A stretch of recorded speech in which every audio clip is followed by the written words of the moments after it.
आज मैं आपको सत्संग की महिमा के बारे में बता रही हूँ। इस कहानी में सत्संग की महिमा का बारे में सब कुछ बताया गया है, तो सुनना सभी ध्यान से। एक बार की बात है, एक बहुत बड़ा चोर था।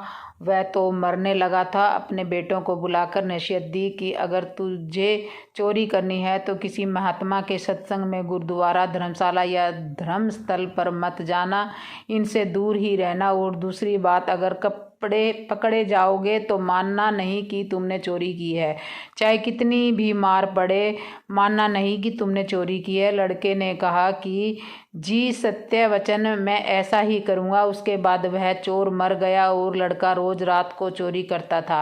एक रात उस लड़के ने चोरी करने के लिए किसी के घर में ताले तोड़े।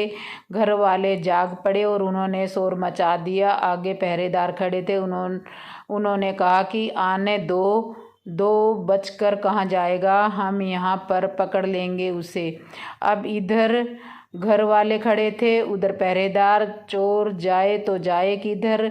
खैर किसी तरह वो बचने के लिए वहाँ से भागा तो रास्ते में एक धर्मशाला पड़ती थी। उसने अपने बाप की सलाह याद आई कि धर्मशाला में नहीं जाना है, लेकिन अब करे तो करे क्या। आखिर उसने सोचा कि मौका देखना चाहिए और धर्मशाला में चला गया। बाप का आज्ञाकारी बेटा था। उसने कानों में अपनी दोनों उंगली डाल ली कि सत्संग के वचन कानों में ना पड़ जाए। तुम्हारे पिता ने मना कर रखा है कि सत्संग में नहीं जाना। तो उसने कानों में अपनी दोनों उंगली डाल ली कि सत्संग ना सुन पाए।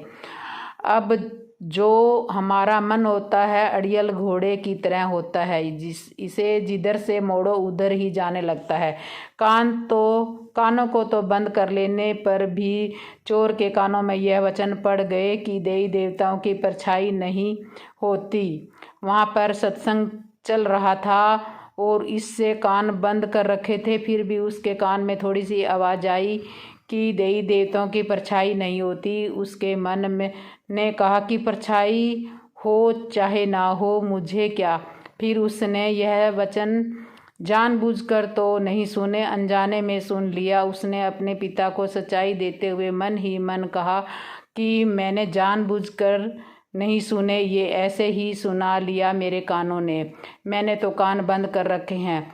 अब इधर उधर घर वाले और पहरेदार पीछे लगे हुए थे। किसी ने बताया कि चोर धर्मशाला में है। धर्मशाला की जब जांच हुई तो वह चोर पकड़ा गया। उस चोर की सिपाही ने बहुत पिटाई की, लेकिन वह नहीं माना कि उसने चोरी की है और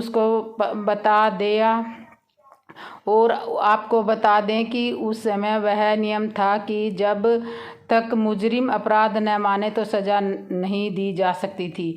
आखिर वह चोर को सज़ा के सामने पेश किया और वहाँ भी खूब मार पड़ी, लेकिन चोर जो था कि मानने को तैयार ही नहीं था।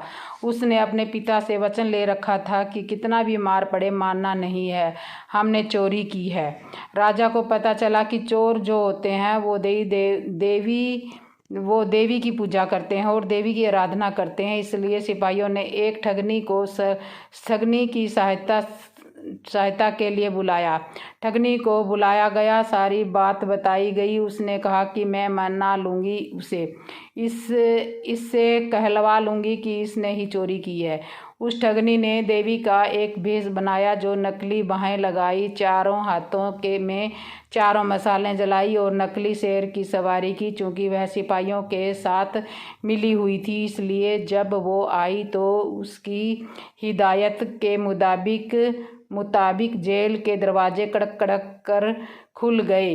पहले से यह सब तय कर रखा था कि देवी जब आए तो जेल में सारे दरवाजे अपने आप खुलते जाएं। ऐसा ही हुआ। और जब आदमी किसी मुसीबत में फंस जाता है तो अपने इष्ट देव को ही याद करता है। इसलिए चोर भी उस समय देवी की याद में बैठा हुआ था।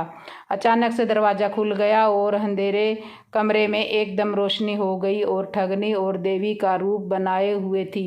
देवी के रूप में एक खास अंदाज में कहा, देखो भक्त, तूने मुझे याद किया और मैं आ गई। तूने अच्छा किया जो तूने चोरी नहीं बताई। तूने अगर चोरी की है तो मुझे सच सच बता दे, मुझसे ना छुपाना, मैं तुझे फ़ौरन आज़ाद करा दूंगी। यहाँ से। चोर देवी का भक्त था। अपने इष्ट के सामने खड़ा होकर बहुत खुश हुआ। मन में सोचा कि मैं इसको सच बता दूं। तभी वह बताने के लिए तैयार ही हुआ था कि उसकी नज़र देवी की परछाई पर पड़ी। उसको फौरन सत्संग वचन याद आ गया कि देवी की कोई परछाई नहीं होती। उसने देखा कि इसकी तो परछाई है। समझ गया कि वह देवी नहीं है, हमारे साथ छल हुआ है। यह सोचकर वह रुक गया और बोला कि माँ, मैंने चोरी नहीं की है। अगर मैंने चोरी की होती तो क्या आपको पता नहीं होता? आप तो सर्वव्यापी हैं, आप तो ये सब जानती है। अगर मैंने चोरी की होती तो आपको तो पता होता ही है। मैंने तो कोई चोरी नहीं की है। अब ठगनी के कहने पर जेल के बाहर बैठे सिपाही चोर और ठगनी की बातचीत सुन रहे थे। उनको और ठगनी को विश्वास हो गया कि यह चोर नहीं है। अगले ही दिन उसने राजा को कह दिया कि वह चोर नहीं है और फिर राजा ने उसको आज़ाद कर दिया। जब चोर आज़ाद हुआ तो सोचने लगा कि जब सत्संग का एक वचन सुना तो जेल से छूट गया। अगर उसकी सारी उम्र सुनूं तो पता नहीं क्या क्या मिले मुझे।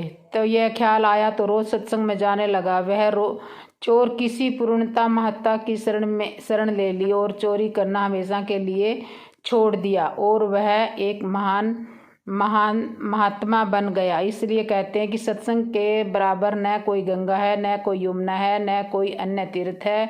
कलयुग में सत्संग ही सबसे बड़ा तीर्थ है। इसलिए आपसे विनती है कि सत्संग में हमेशा जाएं और जाते रहें।